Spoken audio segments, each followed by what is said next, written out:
Hello. These are some of the knife drills that I've been working on with Olson. Still pretty preliminary, but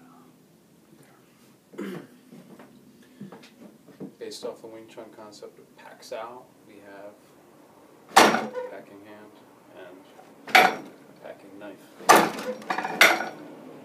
Also, you have the extended grip and full retention. I'm not doing half retention with the knife because of the propensity to stick oneself. So, first drill, well, let me explain. The standard response that we're drilling is thrust, take the knife, put it in full retention, hit,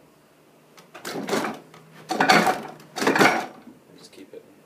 So your feeder will thrust first, go back. Your feeder will thrust with the knife, thrust with his punch with his empty hand, you cut.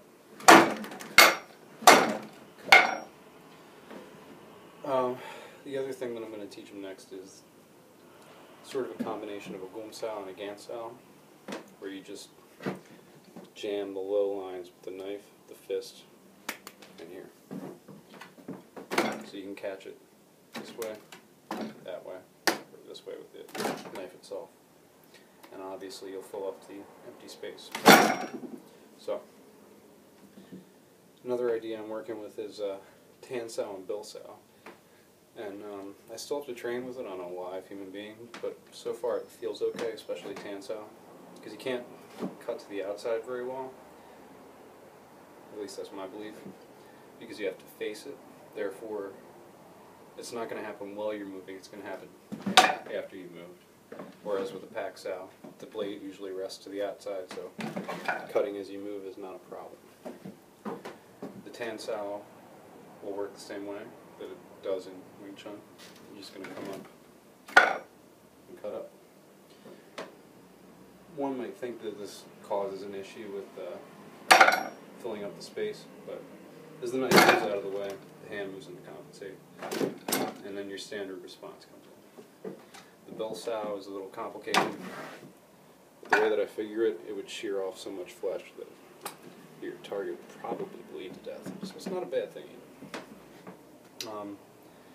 One thing that I have to work on next is totally debilitating the weapon hand. So it'll be cut into the armpit, severing the connective tissue and the brachial artery, hopefully. Pak Sao, same way. Oop, went into the face. But so into the armpit, sever the connective tissue, come out into the throat. With the low line, it's going to be a little bit more complicated, but presuming that that does the job, you're just going to head right up into the neck. In reverse, this is a Tan Sao. You can't pack, really, because you're not in a packing position. You know? Bil Sao also works in reverse,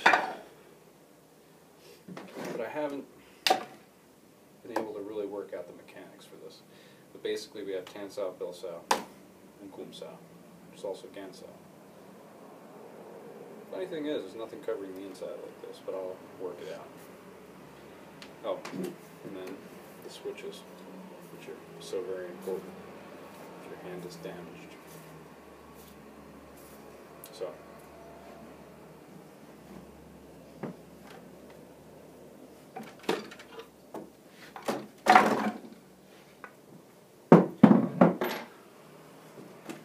standard response, thrust, punch, thrust, punch. First drill.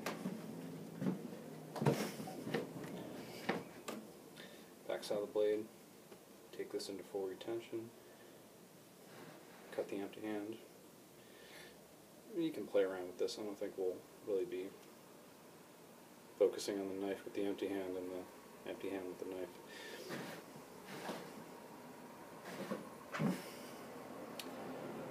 And then I'm going to work in Tan Sao into a drill. Maybe Bil Sao, I might wait. And of course the lows, which I'm probably going to have to do first. Would make more sense. I feel better about drilling Pak Sao really well and not using Tan Sao or Bil Sao at all than giving him a bunch of crap that he's not going to use and might get him killed if he tries to apply it because he hasn't been well trained enough. And then we'll move on to, oh, and I have him doing the hand washing. After that, we'll move on to the actual limb destruction, which, as I said, is into the armpit and up into the throat. Legal stuff, so far I'm emphasizing no techniques on the back. This, as though that was enough. There's going to be a lot in here. I don't think I really need to work on any techniques for a rear attack, since it would be so immoral to do so.